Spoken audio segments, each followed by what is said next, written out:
আসসালামু আলাইকুম, it's me Mimi chocolate. Welcome to my another blogs. তোমরা সবাই কেমন আছো? আই হোপ সবাই ভালো আছো। শেয়ার করতেছি আজকে রাতে কি খেলাম সেটারই এই ছোট্ট একটা ভিডিও। আশা করি ভালো লাগবে, সবাই দেখতে থাকো। তো চলো ভিডিওটা শুরু থেকে শুরু করা যাক। প্রথমে প্লেটটা সুন্দর মতো ধুয়ে নিয়েছি, এরপরে সাদা পোলাও নিয়ে নিয়েছি। অনেকটা পরিমাণই পোলাও ভাত নিয়ে নিয়েছি প্লেটে।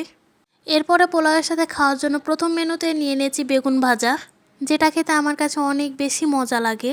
বেগুন ভাজাটা দিয়ে ভাত মেখে যখন খাচ্ছিলাম এত বেশি মজা লাগতেছিল তোমাদের বলে বোঝাতে পারবো না। তো যাই হোক, বেগুন ভাজা দিয়ে খাওয়া শেষ করে মুরগির মাংস ফ্রাই নিয়ে নিলাম। এটা বাসার দেশি মোরগের মাংস ছিল, তো দেশি মোরগের মাংস তো অলওয়েজ মজা হয়। আর এটা বোন অনেক সুন্দরভাবে ফ্রাই করেছিল, খেতে অনেক বেশি মজা লাগতেছিল। এই ফ্রাইটা দিয়ে আমি অনেকটা পরিমাণই ভাত খেয়ে নিয়েছিলাম।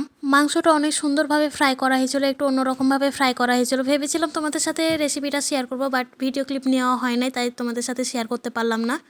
তোমরা যদি এই রেসিপি চাও কমেন্ট করে জানিও, দেন নেক্সটে আবার বানাইলে তোমাদের সাথে রেসিপিটা শেয়ার করবো ইনশাল্লাহ। আমি যেহেতু লেগ পিস নিয়েছিলাম, আমার লেগ পিস অনেক বেশি পছন্দ, তো এটা দিয়ে অলরেডি অনেকটা পরিমাণ ভাত খেয়ে ফেলছি। তোমরা প্লেট দেখলেই বুঝতে পারবা অলরেডি পেট ভরে গেছে, বাট অনেকগুলো আইটেম এখনও আছে, তো সবগুলোই তোমাদের সাথে ভিডিওতে শেয়ার করব, তাই জন্য একটু একটু করে খাচ্ছিলাম।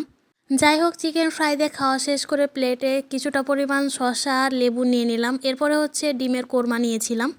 দেন কোরমাটা দিয়ে সুন্দর মতো ভাত মেখে নিচ্ছিলাম, দেন খাওয়া শুরু করলাম। এত বেশি মজা লাগতেছিল, এই কোরমাটাও অনেক বেশি মজা হয়েছিল।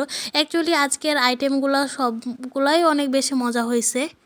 এছাড়াও প্রতিটা বাইটে শসা লেবু থাকলে তো আর কোনো কথাই নেই।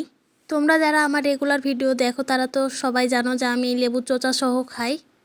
আমার লেবু চোচা সহ খেতে অনেক বেশি ভালো লাগে, এজন্য খাই। তো যাই হোক, প্লেটে অল্প পরিমাণে ভাত রয়ে গেছে। এই ভাতটুকু এখন গরুর মাংস দিয়ে খাবো। প্লেটে কয়েক পিস মাংস সহ ঝোল নিয়ে নিয়েছিলাম।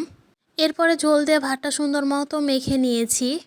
দেন মাংসটা ভেঙে এখন মেখে খাওয়া শুরু করব। তো মাংসটা এত সুন্দর সিদ্ধ হয়েছিল, একদম সফট, দেখলেই বুঝতে পারবা।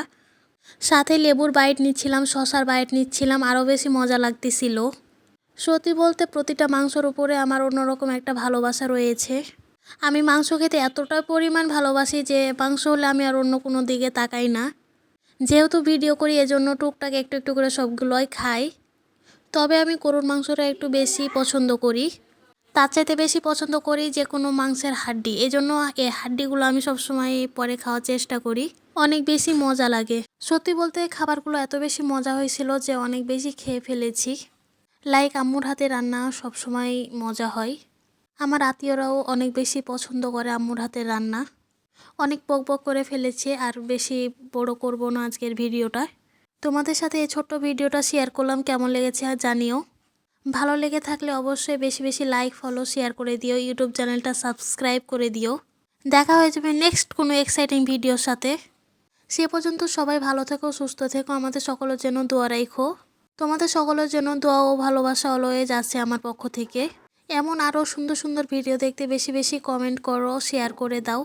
লাইক, তোমরা কী ধরনের ভিডিও আমার কাছ থেকে চাও সেটাও জানিও। নেক্সটে তাহলে আমার সেরকম ভিডিও বানাতে খুব সুবিধা হবে। দেখা হয়ে যাবে নেক্সট ভিডিওতে। Thanks for watching. আল্লাহ হাফেজ।